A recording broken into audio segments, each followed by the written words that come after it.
Derrota en medio de la conquista. Hoy estaremos tratando. Quiero que todos hemos experimentado derrotas en la vida, ¿a que sí? Algún tipo de derrota. Como creyente, te das cuenta muchas veces que el enemigo toma ventaja en una situación, quizá en un problema, en una condición, y muchas veces sientes que te llega hasta a robar, o te llega a arrebatar, o te llega a quitar o a destruir algo preciado. Quizás un sueño, una manera de hacer las cosas, o un negocio, o un trabajo que estabas bien, que creías que era de Dios y de pronto sucedió algo y dejó de ser. Quizá una amistad, una relación, aún muchas veces incluso un matrimonio, hijos, un llamado, una situación familiar. En la economía muchas veces sufrimos algún tipo de derrota, incluso en lo relativo a la iglesia. Batallas que tú te das cuenta que las ha vencido el enemigo. Están en tu vida. La cuestión es si hemos aprendido algo de esas derrotas. Porque a veces pasamos por derrotas en nuestra vida y no aprendemos nada. Y no es que fueran los deseos de Dios, no estaba en el plan de Dios que la iglesia o que el creyente sea derrotado. No es el diseño de Dios para tu vida. ¿Lo puedes entender? Olvídese de pensar de esa manera. No, si Dios lo permitió es porque Dios quería que se hiciera. No es siempre cierto esa verdad. Incluso en la vida de Jesús, cuando vemos a Jesús, dice, nadie me quita la vida, yo la entrego. En otras palabras dice Jesús, esto forma parte del plan, esto no es una derrota, esto es una victoria. ¿Lo puede entender? Sin embargo, ciertamente muchas veces vivimos esas derrotas. No pienses cuando estás siendo derrotado, si Dios lo permitió, es porque Dios lo quiso así. Vuelvo y repito, las derrotas en tu vida no forman parte del plan de conquista de Dios. Entonces se producirán por otra serie de razones. Entonces borre de su idea o de su mente esa idea. No vuelva a decir, si Dios lo permitió, es porque Dios lo quería. La mayoría de las veces Dios no lo quería y Dios no lo permitió. Lo permitimos nosotros mismos, por nuestra manera de hacer las cosas. Dios no permite que el enemigo tome ventaja. Somos nosotros los que le permitimos. Vuelvo y repito por tercera vez, las derrotas de los hijos de Dios no están en el plan de Dios, no son la voluntad de Dios. Dígaselo a que está a su lado. Las derrotas no son la voluntad de Dios. Y cuando se dan, no son culpa de Dios. Dios no es responsable. Dios no lo permitió. Vuelvo y sáquese esa idea de la mente. No puede concebirse la mente del cristiano decir, esto es así, si Dios lo permitió es que es así. No, sáquelo de su mente, comience a pensar diferente. Y por eso hoy yo quiero estudiar o ver con ustedes las causas de las derrotas que suceden en la ciudad de Jai para aprender a evitar esas derrotas que afectan a nuestras vidas. Vimos que tras la victoria de Jericó la semana pasada, vimos la mano de Dios como obra en nuestras vidas. ¿Cuántos han recibido salvación? ¿Cuántos hemos gozado de tantas cosas de Dios? ¿Cuántos hemos visto una palabra profética, un toque de Dios, un llamado de Dios? Recordaba yo el mes de marzo, tremenda palabra que fue lanzada sobre muchos, ¿verdad? Con los pastores Luis y Evelyn que estuvieron aquí, los profetas. Tremendas palabras, ¿verdad? Cosas que dice, eso es con pelos y señales, cómo se sabía esto y sabía lo otro, y ya el nombre y el apellido y aquello y el otro, y hasta la última, el teléfono y esto y lo otro. Usted ve, parece como si fuera un Jericó. Tienes una palabra de Dios, sales lleno porque sabes que el Señor está contando contigo. Entonces está Jericó y de pronto a veces no pasan ni 3 semanas o ni 3 meses y parece que viene un Jai. Saliste de Jericó, el Señor te habló, te iluminó y tal, y no han pasado 3 semanas y la hecatombe. ¿Por qué? Fue lo que sucedió en la ciudad de Jai. Pasar de la gran victoria de Jericó a la gran derrota de Jai, de la desolación, de la frustración, del caos, y se produce, y no podemos pensar, es que Dios lo permitió. Vamos al capítulo 7, que es el que trataremos hoy, del libro de Josué, los versos 2 y 3, dice lo siguiente. Y Josué envió hombres desde Jericó a Jai, que está cerca de Betsabén, al este de Betel, y les dijo, subid, reconoced la tierra. Y los hombres subieron y reconocieron a Jai. Cuando volvieron a Josué le dijeron, que no suba todo el pueblo. Solo, ¿cuántos tienen que subir? 2 o 3 mil que suban a Jai. No hagas cansar a todo el pueblo subiendo allá, porque ellos son Dice la palabra de Dios más adelante que eran 12.000 habitantes en Jai. Póngale usted que el 10%, máximo el 20% eran guerreros, pues porque la mayoría en aquel tiempo eran niños y muchas mujeres. Ponga usted que tenía de 12.000, el 20% son 2.400 guerreros. ¿Esos son muchos o pocos? ¿Usted sabe cuántos guerreros tenía el ejército de Dios en aquel tiempo? Nos nombramos la semana pasada. Se cree que entre 500 y 600.000 hombres de guerra, 500.000 de guerreros, contra una ciudad de 12.000, 4 pelagatos, ¿o no? ¿O no? Más o menos, 12.000, así como nosotros aquí hoy. 12.000. Santo, ¿o no? Entonces le dijeron, manda 2 o 3.000, porque eso es una ciudad, no tiene las murallas de Jericó, no está tan elevada como Jericó, eso es pan comido, eso con que mandes 2, si quieres mandar 3.000, y Josué que dice, bueno, voy a tirar por lo alto y voy a mandar 3.000. Pero parece que el consejo es sabio, ¿no? Sucede que a veces para lo difícil, para lo que sabemos que es imposible, contamos con Dios. Lo ponemos en oración y consultamos a Dios. Para esas situaciones en nuestra vida que parecen más fáciles, que las podemos alcanzar nosotros, que no hace falta ni contar con Dios, eso lo hago yo porque yo sé hacerlo, entonces no contamos con Dios. Y aunque tiene que ver con las promesas, los propósitos de Dios para nosotros, nos fiamos de nuestro propio criterio y actuamos sin ni siquiera presentarlo a Dios en oración. A veces nos autoconfiamos y actuamos sin Dios. Y fue lo que sucedió en este momento. No hubo un tiempo, muchas veces por eso es tan necesario un tiempo de oración en tu vida antes de comenzar el día, aunque ese día no hay ningún proyecto grande aparentemente. Porque si tú sabes que tienes algo importante, que estás arreglando en un papel, te pones y te encierras en oración, Señor, que ahora cuando vaya al ayuntamiento sea el papel, o ahora cuando vaya a la entrevista de trabajo, pon tu mano, pero después ya estás en el trabajo y ya te olvidas. Y ya dices, esto es fácil, ya sé cómo es el trabajo, yo soy un profesional, y no contamos con Dios. Los versos 4 y 5 dicen lo siguiente: así que subieron allá unos 3.000 hombres del pueblo, es decir, Josué tiró al alta, en vez de 2.000 mandó 3.000. Dice, pero huyeron ante los hombres de Jai. Los hombres de Jai hirieron de ellos a unos 36 hombres y los persiguieron desde la puerta de Sebarín y los derrotaron en la bajada, y el corazón del pueblo desfalleció y se hizo como... ¿Cómo se hizo? Como agua. Un chasco, una derrota. No se lo podían creer. Atiéndame aquí. Dile que está a tu lado. No se lo podían creer. Todo el pueblo se frustró. El corazón desfalleció. ¿Te lo imaginas ahí llorando, medios depresivos? Y no solo fue por la derrota y la muerte de los soldados, que muchos murieron. Ahora los enemigos tomaron más valor.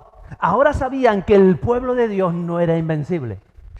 Era la primera derrota.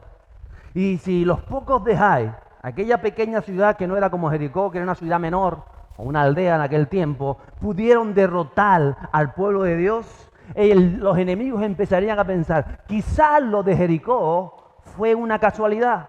Quizás justo ese día que hubo un terremoto y que se cayeron las murallas, ese pueblo no es invencible, porque los 4 pelagatos de Jai hicieron huir a todo el ejército.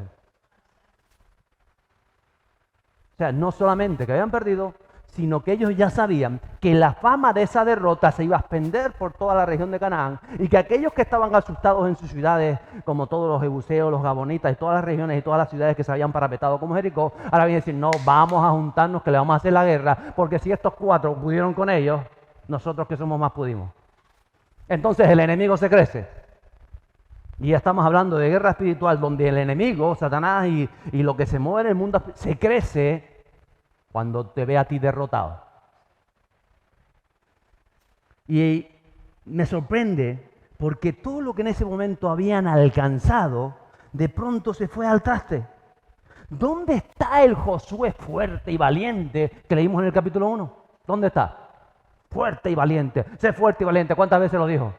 Sé fuerte y valiente. ¿Cuántas veces tú lo has escuchado las últimas semanas?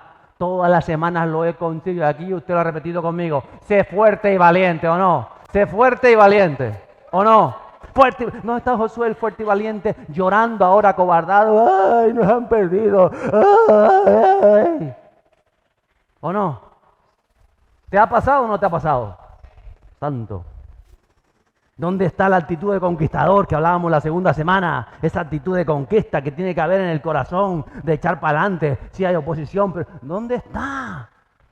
Porque dice que no solo Josué, sino los líderes, los ancianos y todo el pueblo. ¿Dónde está el pueblo que apenas una semana antes o 10 días antes habían gritado alrededor de la... ¿Se acuerda? Jericó, ¡ay! Con las trompetas, los cuernos, brr, brr, brr, y todos gritaron. ¿Usted gritó conmigo? ¿Qué fue lo que gritó conmigo? ¡Ah! Grite conmigo, grite conmigo. ¡Ah! Santo, no me asusten de esa manera. ¡Ay, qué susto! Y cayeron las murallas, ¿verdad? Y de pronto están en la más absoluta miseria. ¿Dónde está el arca que ellos veían dando vueltas o el cruce del Jordán? ¿Por qué somos así? ¿Usted se lo ha preguntado?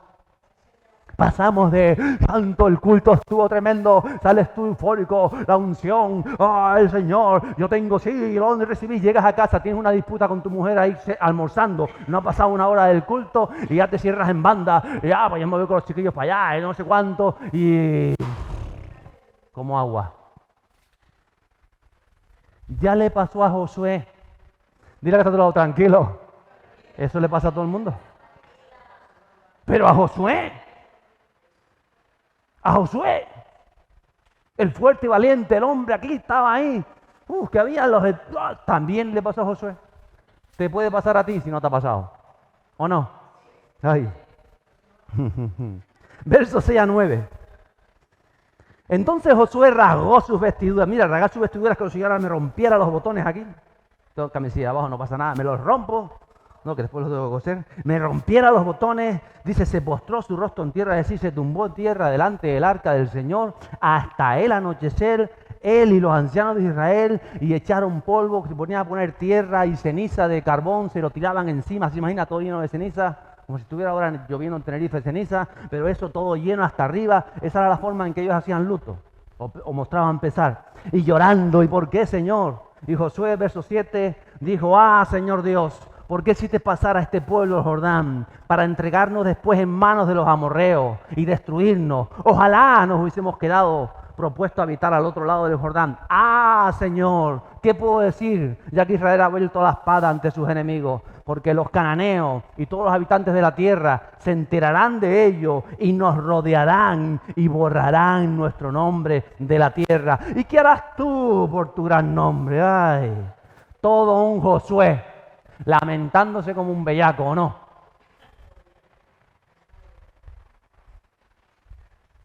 Tremendo esto. Lo que pasa es que a veces lo leemos tan rápido que no, él se pegó todo el día. No tengo apetito, hoy no me preparares nada, hoy no voy a ir a comer. Llevo 6 días sin comer, estoy depresivo, estoy acostado en la cama todos los días. Cogían ceniza, carbón, ¿se imagina? Hoy no hacemos eso, nos echamos ceniza, menos mal, santo.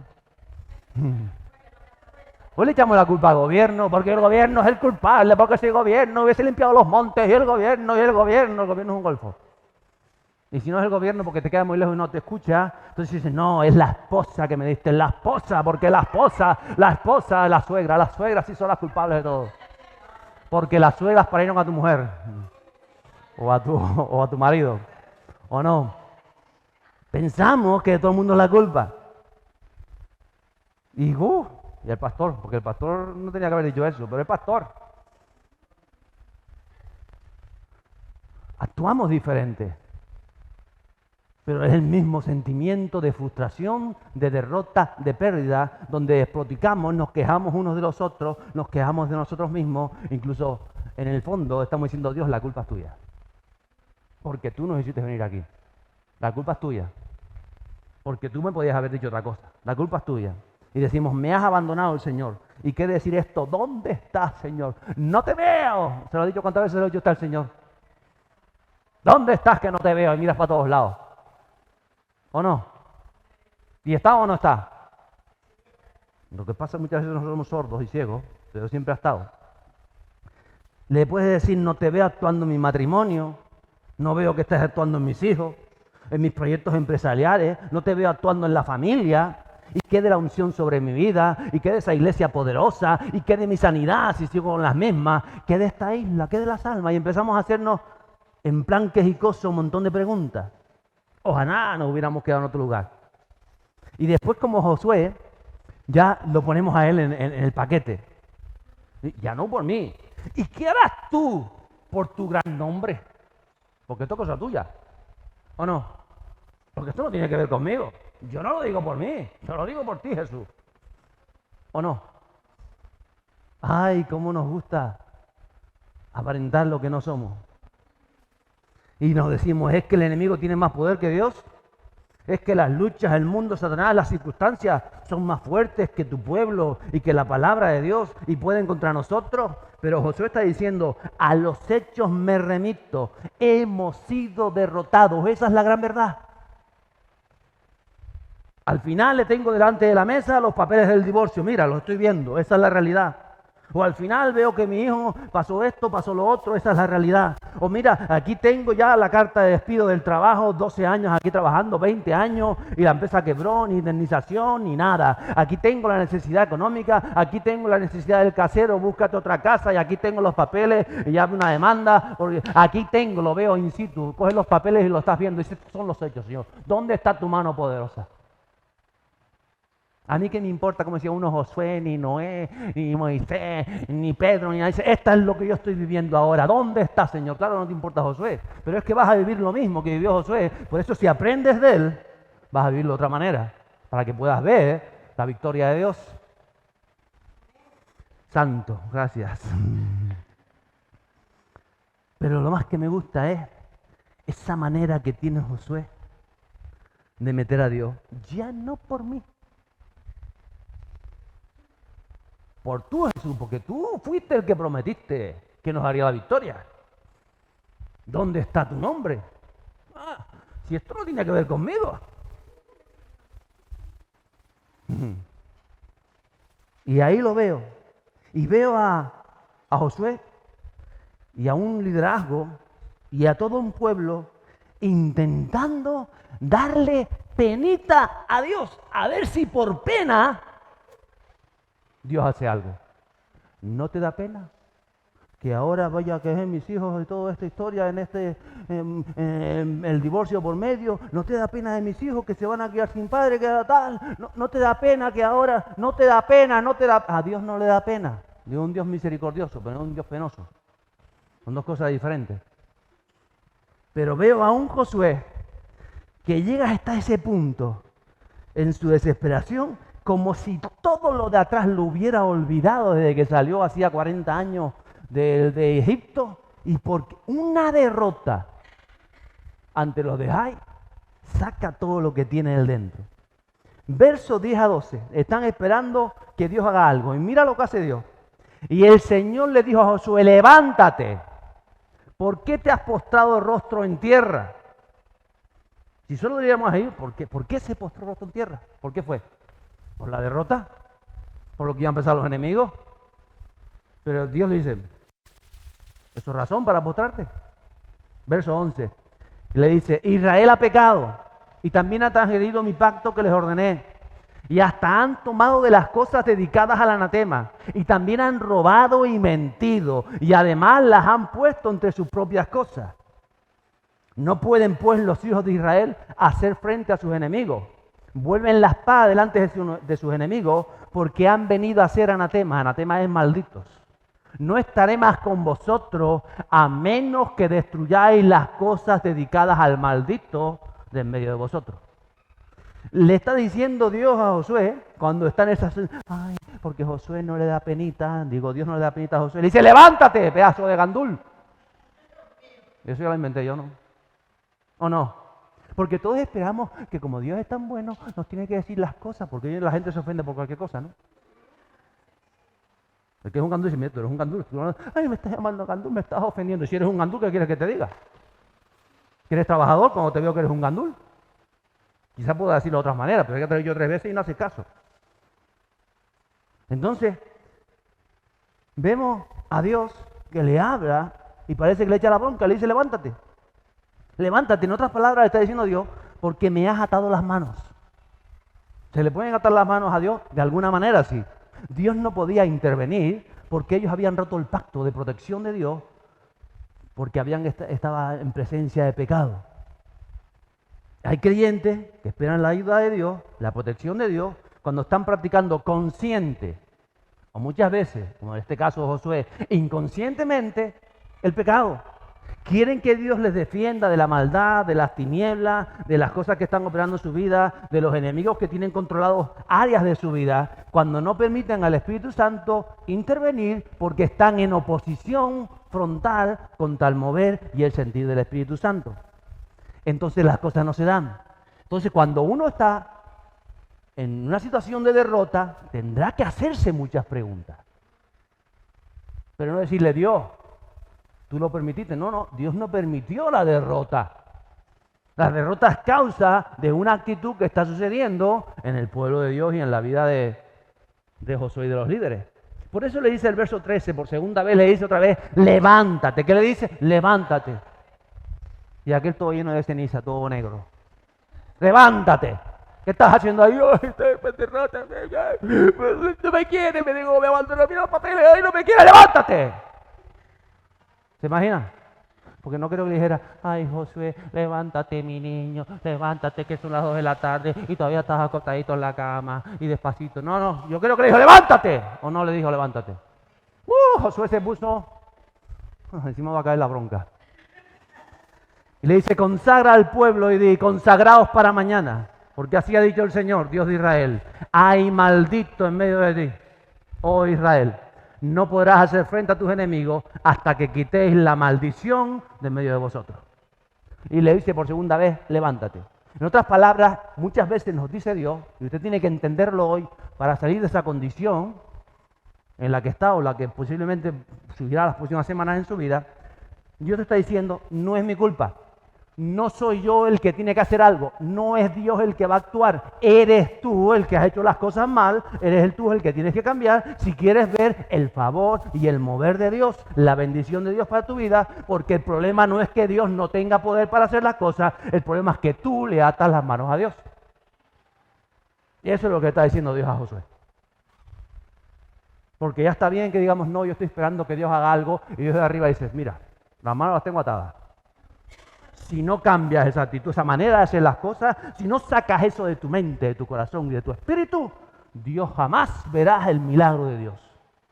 Entonces hay creyentes que están toda una vida viviendo de una manera que no es afín y acorde a la palabra de Dios, esperando que Dios haga algo. Y como digo yo, son ilusos que están... Y el día de mañana, cuando yo vaya delante de Dios, le voy a preguntar por qué nos derrotaron en Jai.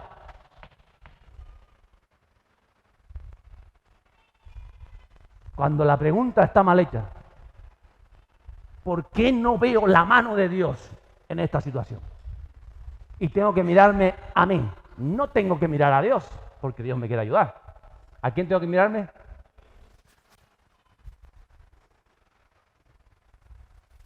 Si el pecado controla tu vida, Dios no va a poder obrar en esa situación. Y le digo, no es que Dios te castigue, ahora te castigo, no, sino que estamos a merced del enemigo, porque tu manera de enfrentar las cosas no son de acuerdo al mensaje, a la palabra de Dios. Y si las enfrentas fuera de los parámetros que marca la palabra de Dios, las estás enfrentando humanamente, con el espíritu del hombre. Y cuando el espíritu del hombre lucha contra el espíritu del enemigo, con el espíritu de Satanás, está perdido, porque Satanás es más fuerte que nosotros, sin Cristo. Sin Cristo. Esa es la gran enseñanza de este pasaje. Entonces, si tu actitud, si tu manera de hacer las cosas, si tu forma, si tu pensamiento acerca de esas cosas, si las decisiones que tomas en función de eso que parece que está recibiendo la victoria, la derrota, impiden muchas veces que Dios intervenga, entonces vas a hacer derrota tras derrota, derrota tras derrota. Pero tú podrás decir, no, porque yo voy de victoria en victoria. Yo digo, vale, tú vas de victoria en victoria, porque esto, que no vas para adelante ni para... ¿O no? Pero seguimos creyéndonos no, porque mientras nos creamos que vamos de victoria en victoria, no vamos a mirar dentro de nosotros mismos y no vamos a cambiar aquello que impide que Dios actúe.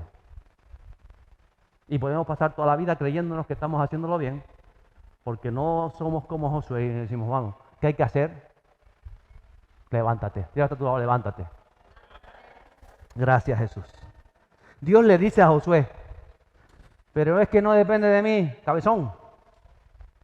El cabezón me lo invento yo, pero me imagino. Sino de ti, de cómo estás haciendo las cosas, de lo que dices, de lo que haces o de lo que dejas de hacer.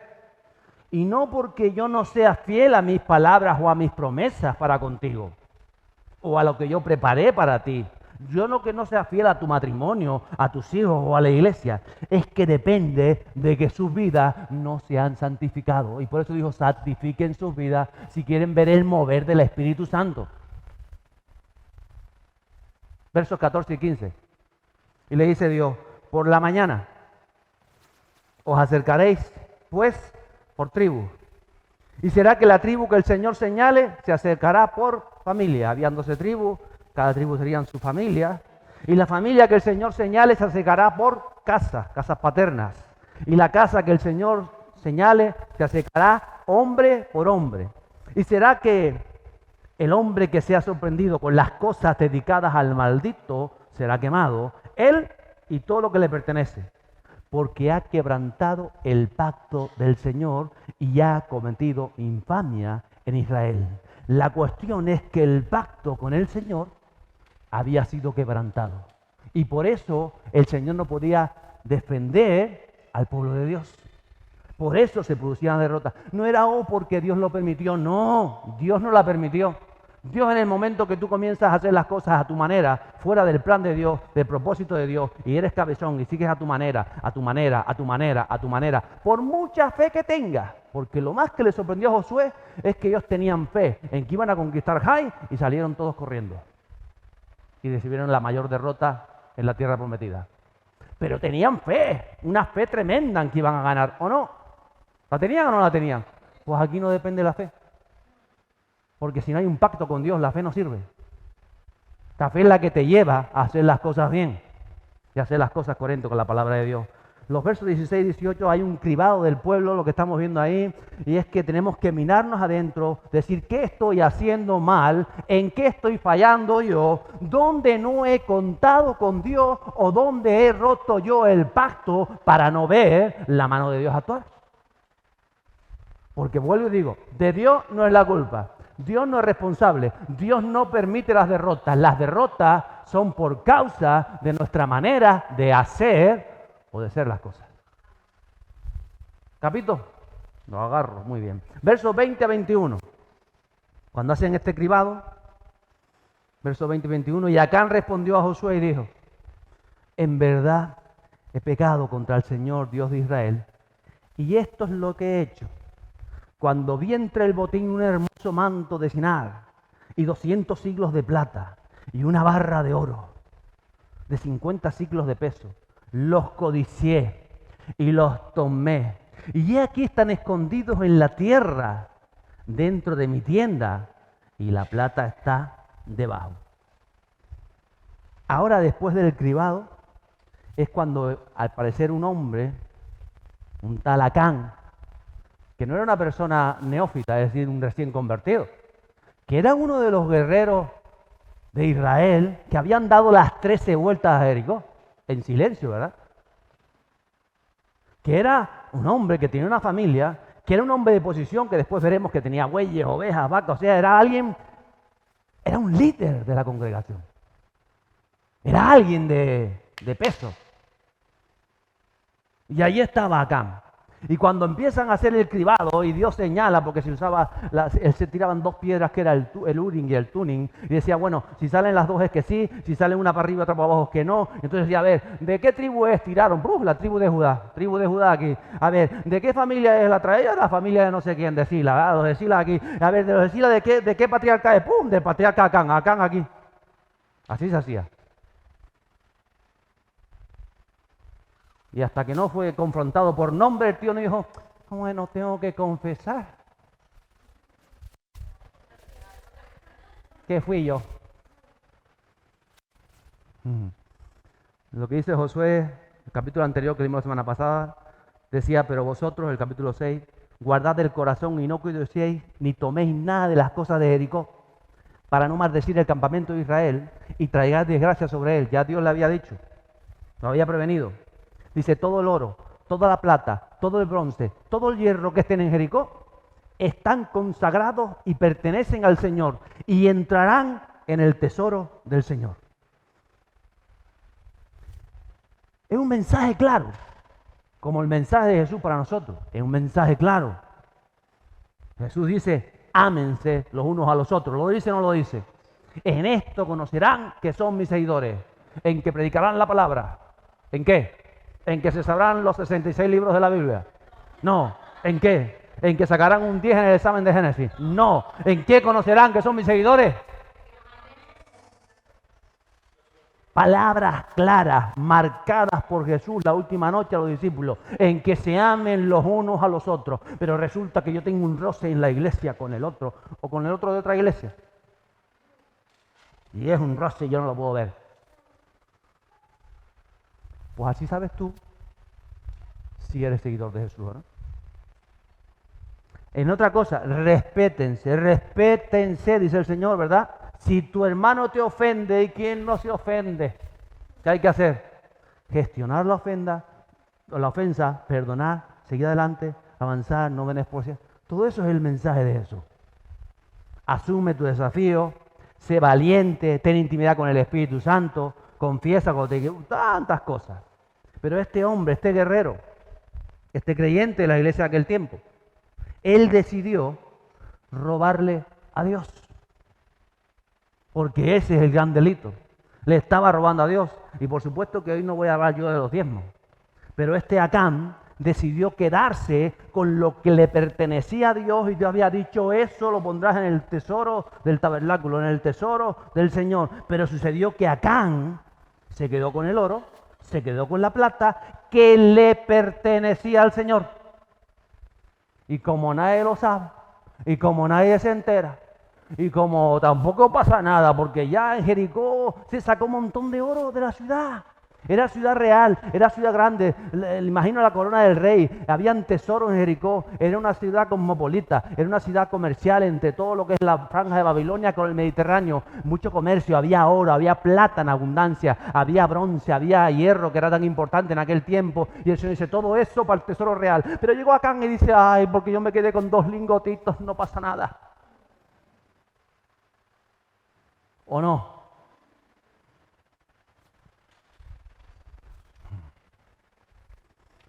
Yo no entiendo por qué Acán se quedó con aquello. Quizás era una persona necesitada, ¿usted cree? O quería tener algo para el futuro. Yo creo que él pensó diciendo, hombre, yo soy un soldado, me acabo de comer una semana dando vueltas aquí. Algo tengo que cobrar, ¿no? Él diría, cuando entró por ahí, seguramente vio diferentes, muchas cosas, y él diría, hombre, yo me merezco, porque yo me lo merezco. Porque yo fui el primero que salí, cuando dijeron voluntario, salí yo. Entonces yo me lo merezco. Y total, hay tanto que ¿quién se va a dar cuenta que esto es el 10%?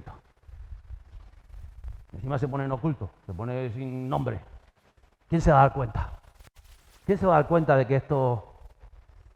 7 días de curro, nadie se va a dar cuenta, no es tan importante, hay oro de sobra en la ciudad para el tesoro del arca del templo, así que esto es parte de mi esfuerzo, esto yo me lo merezco, esto yo me lo he ganado. Y empezamos a inventar cosas que no son. Y el proceso del pecado en Acán es el mismo proceso que se da en Aarón y Miriam, o el proceso que se da con David con respecto a Betsabé. Es un proceso. Y hoy en día es el mismo proceso. Hay 4 puntos claves en este versículo que acabo de leer. El proceso del pecado. El primero dice Acán que yo vi. Es decir, algo te llama la atención. O alguna información te llega. Yo me enteré. De que Ricky está diciendo que tal y el otro está diciendo no sé. A mis oídos llegó. O yo vi. Entonces yo como vi, yo vi. Te enteras de algo o vives algo. En segundo lugar dice yo codicié. Es decir, considera que tú también tienes derecho. O que no hay nada malo en ello. Porque Dios conoce tu situación, tu condición y no pasa nada. Como me decía alguna vez alguien, no pasa nada, pastor, porque yo voy a hacer esto hoy, pero mañana me voy a arrepentir. Pero hoy lo hago.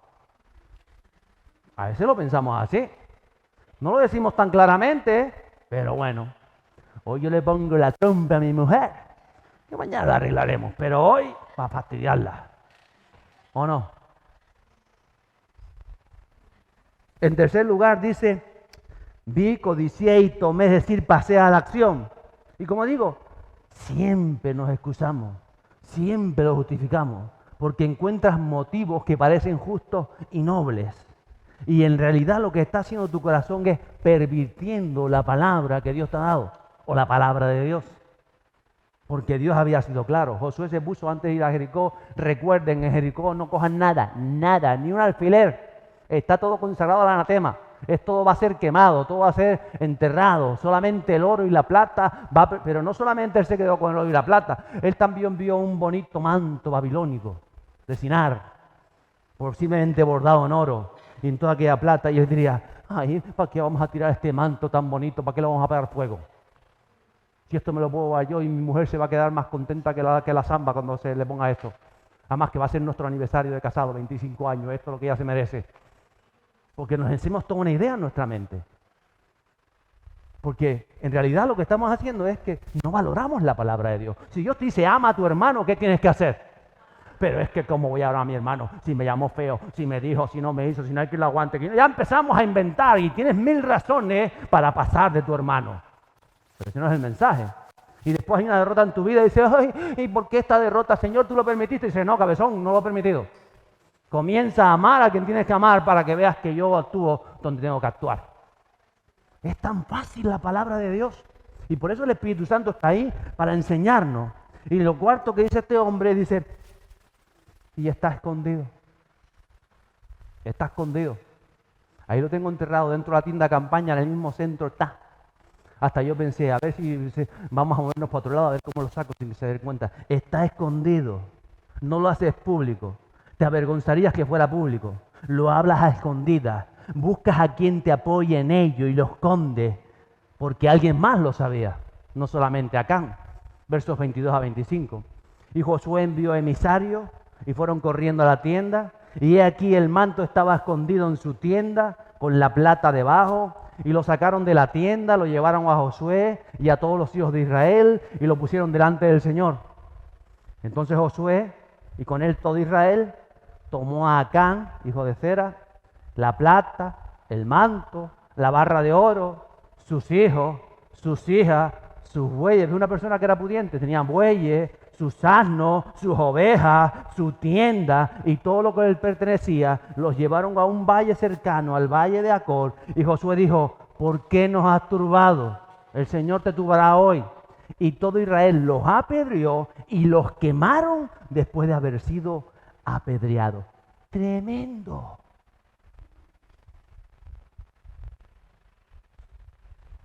Y nosotros al pecado no le damos importancia. Y eso que está el Espíritu Santo en este tiempo no estaba. No le damos importancia. Yo mañana me arrepiento. Voy a hacerlo así, hoy le pido, mañana me arrepiento.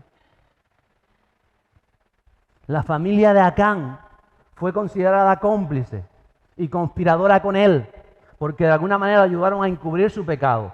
Retuvieron información, empatizaron con el pecado. Mire, la palabra empatizar, que una vez estuvo un poco de moda, creo que fue el año pasado, empatizar es la acción que permite que alguien se identifique con otra persona, de manera que te pones en lugar de ella, te pones en sus zapatos, pero la empatía no puede hacerte caer en el pecado de esa persona. Porque fue lo que le pasó a la familia de Acán. Acán dijo, no digas nada, mi amor, que esto cuando pase esto, después de la conquista, ya yo saco el manto que es para aniversario del casado. Chicos, tranquilos, que nosotros vamos a tener oro y plata. Cuando lleguemos y nos den la tierra, nosotros vamos a comprar más que los demás porque tenemos oro y plata. Pero no digan nada. Esto es para nosotros. No digan nada. Y Josué no le dijo, ay, Acán, yo te entiendo. Claro que yo a lo mejor hubiese hecho lo mismo, porque si yo me encuentro en esta situación, yo también, ay, a lo mejor hubiese visto el manto tan bonito, que es precioso. Ahora que lo veo es que está alucinante. Tiene hasta perlas grabadas ahí y rubíes y todo. Es que hasta yo me lo hubiese quedado. Imagínense. Eso es empatizar con el pecado. Josué no dijo, bueno, ay, qué penita. Lo entiendo. Te voy a ayudar a esconder el pecado. No, no, no, no. En tiempo de Josué, como en tiempo de la iglesia, de hecho, solo había un resultado para tal acción. porque hubo un tiempo de gracia. Hubo un tiempo donde Acán podía haberse arrepentido y confesar su pecado. Quizá cuando vinieron de la derrota y Josué dijo tal, él podía haber dado un paso al frente y decir, Josué, la culpa es mía. Josué, perdóname, venimos de la derrota, ha muerto gente en esta batalla y ahora me doy cuenta que la culpa es mía. Mira, pasó esto. Hay un tiempo de gracia donde tú puedes arrepentirte y decir, estoy equivocado. Lo siento, veo lo que está sucediendo, lo veo a mi alrededor, veo cómo está el matrimonio, veo cómo está la familia, veo cómo están los hijos, veo cómo está la parte económica, veo cómo está decir, mire, yo sé, esto se debe a algo que está pasando a mí. Cuando dice esto, lo tengo aquí entrar. Ese era el tiempo para arrepentirse. Yo estoy seguro que Acán, cuando vio a Josué tirando su ceniza encima, dice, bueno, voy a hacer el paripé también. ¡Ay, qué pena! ¡Ay, cómo hemos sido derrotados! O quizá incluso lo experimentó en carne propia, diciendo, de verdad, hemos sido derrotados. Eso no puede ser por lo que tenemos escondido. Eso será por otra cosa. Porque justificamos el pecado. Eso será que Dios no quiere ayudarnos. Cuando estaba llorando y clamando, era el tiempo de confesión, era el tiempo de arrepentimiento. ¿Pero qué hizo? No dijo nada. Y ahora que había sido descubierto, como le pasó a Ananías y Zafira, recuerda, Hechos capítulo 5, ahora que le dijo, ¿qué has hecho, Ananías? Yo nada. ¿En cuánto vendiste la propiedad? En 3.000 euros, todo lo que traje aquí, los 3.000 euros los traje porque yo me había comprometido con todos ustedes que lo que me dieran por la propiedad lo iba a poner ¿Seguro, Ananías? Sí. Se murió. ¿O no? Llegó la mujer y dice, ¡ay! Llegó con los tacones. La mujer, tin, tan bonita. Se había comprado con los tacones nuevos. Y esos tacones nuevos, no, eso no fue de lo que vendimos. Eso no fue, seguro. ¿Cuánto vendieron en 3.000? ¿En 3.000 seguro? ¡Ra!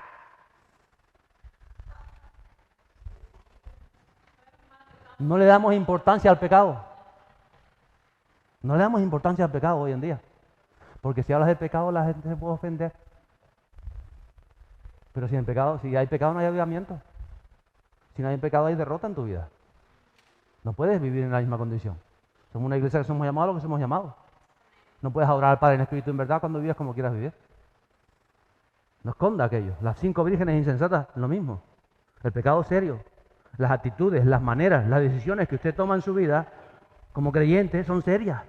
Y hacia dónde vamos como Iglesia Sin Fronteras, tenemos que tomar las cosas en serio. Aquí no se puede estar hablando mal de nadie. Ni el ujier de puerta, que está de ujier de puerta, y ese día es ujier de puerta, tú puedes decir, el ujier de puerta no me saludó, que se cree usted no puede. Porque entonces va a haber derrota tras derrota en su vida. Porque es una autoridad que es puesta cada domingo en esa puerta para hacer la función que tiene que hacer. ¿Lo puede entender así? Qué bueno. Es serio. No podemos decir lo que se nos ocurre muchas veces sin darle importancia. Mejor te callas, porque ahora la culpa del incendio es de todo el mundo. Mejor cállate la boca, que tú no sabes quién es la culpa. ¿O no?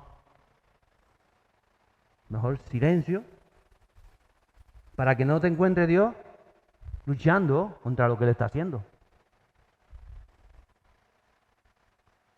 Se trata de la maravillosa persona del Espíritu Santo que opera en nuestras vidas.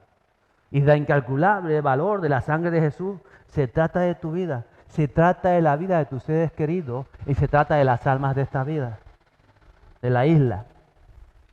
Y solo una vez que el pecado es erradicado del pueblo de Israel, es que se puede avanzar hacia la conquista.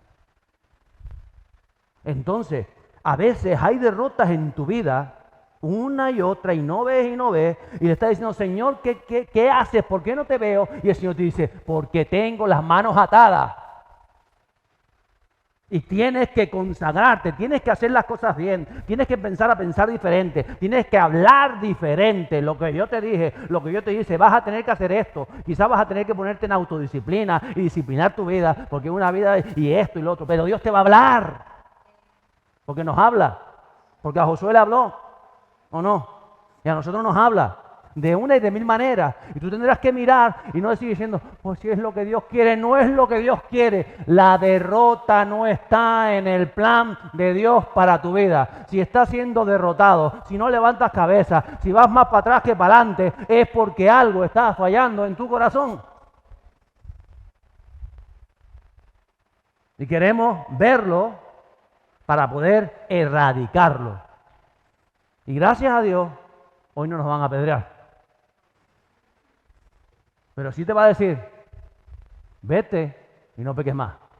No vuelvas con la misma manera. No vuelvas con las mismas formas de hacer las cosas. No vuelvas con la misma idiosincrasia diferente.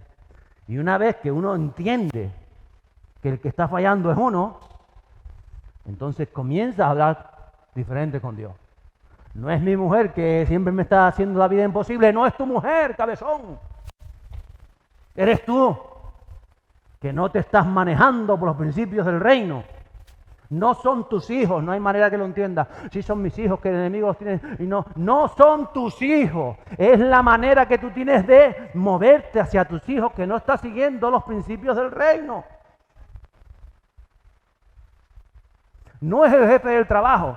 El jefe puede ser hasta el aguijón que permite Dios ahí, porque es el único que, si fuera pastor, ya lo hubiese estado al cuello. Pero como es jefe y me paga, me tengo que aguantar. Pues ese es el aguijón para cambiar tu manera de ver la vida. Y tu soberbia y tu orgullo, quizás. ¿O no? Entonces no es que Dios, no, que tú le tienes las manos atadas a Dios. Porque Él quiere hacer algo en tu lugar de trabajo, lo quiere hacer a través de tu vida. Entonces, en el fondo, ¿dónde está el cambio tan grande para pasar de una victoria a una derrota, o de una derrota a una victoria? ¿Dónde está el cambio? En cada uno de nosotros. Capítulo 8, versos 1 y 2. Dice, entonces el Señor dijo a Josué, después de que fue quitado el anatema o la maldición de la vida, no temas ni te acobardes. Lo mismo que en el versículo 1 del capítulo 1. Toma contigo a todo el pueblo de guerra, levántate, sube a Jai, mira, la he entregado en tu mano al rey de Jai, a su pueblo, a su ciudad y su tierra. Y harás con Jai y con su rey lo mismo que hiciste con Jericó y con su rey. Tomaréis para vosotros como botín solamente los despojos y el ganado. Prepara una emboscada a la ciudad, detrás de ella, y le empieza a dar las pinceladas de cómo va a tomar Jai. La derrota de Jai nos enseña muchas cosas. Nos enseña que Dios está con nuestra parte, está de nuestra parte, pero que a veces hay derrotas que son causas de nosotros, batallas y problemas que enfrentamos en la vida y que como no consultamos a Dios porque nos fiamos de nuestro parecer, vamos mal. Nos creemos capaces por nosotros mismos y empezamos el día, como digo yo, sin buscar a Dios, sin intimidad con el Espíritu Santo, sin pedir dirección, ayuda ni protección y sin mirar dentro de nosotros mismos y decir, Señor, ¿por qué este problema sigue en mi vida? ¿Qué tengo que cambiar yo? No somos conscientes que hay un enemigo poderoso y que en sí Jesús estamos perdidos, porque el Satanás es más fuerte que usted y que yo cuando vamos solos contra él. Es el nombre de Jesús y es el Espíritu Santo que mora en nosotros el que consigue la victoria. El capítulo 3 de Proverbios, ¿me acompaña mi esposa? Versos 5 a 7 dice, confía en el Señor con todo tu corazón y no te apoyes en tu propio entendimiento.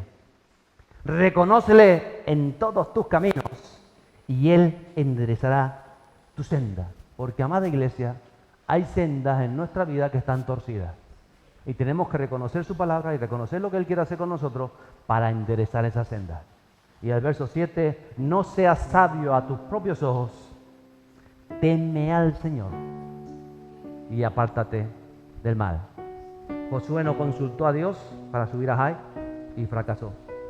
Tras su derrota, pensó que era culpa de Dios porque Dios lo había permitido. Pero él aprendió. A mí me enseña este texto del capítulo 7 que Dios no cambia, ni su palabra cambia, que Dios no se mueve a mi antojo, ni siquiera se mueve conforme a mi necesidad que va a tener penita de mí. No, Él se mueve conforme a la fe, a la obediencia. Yo entiendo en este texto que soy yo el que necesita ser tratado y transformado conforme al corazón de Jesús. Porque ese es nuestro gran modelo, Jesús de Nazaret. También me enseña que el pecado tiene consecuencias, que hoy no le damos tanta importancia al pecado, pero que estamos en tiempo de arrepentimiento para seguir luchando por cada victoria. Las derrotas, amada iglesia, a mí me enseñan a mirar dentro de mi corazón. Y me pregunto en qué me estoy equivocando. ¿Qué debo descubrir dentro de mí? ¿Por qué el enemigo me está derrotando en esta área de mi vida? ¿Qué impide que Dios abra sus manos y vea la victoria? ¿Y cómo lo soluciono? Aquella derrota finalmente de Jai se convirtió en victoria. ahí fue tomada. Y con ella se da ese paso hacia la conquista de lo que Dios tiene para nuestras vidas. Pero hay cosas que vas a tener que mirar dentro de ti. Sobre todo en asuntos que llevan años trabados, donde tú ves derrota y no ves avance y derrota, y parece que vas adelante y derrota, y hay un Jericó y una derrota, y hay una palabra profética en marzo y en abril ya está derrotado, y derrotas y derrotas, ¡ay! Es cada uno de nosotros. Y tenemos que mirar en qué estoy fallando, qué tengo que consagrar en mi vida. Y si no haces eso, te aseguro que irás de derrota en derrota. Pero si queremos ese deseo de transformar y estamos dispuestos a apedrear aquello que ha de ser apedreado, a quitar, a cortar, a quemar aquello que ha de ser quemado, entonces veremos que Dios dice, y ahora avanza, porque ahora se te abren otra vez más las puertas de la conquista de esta tierra. Ponte en pie.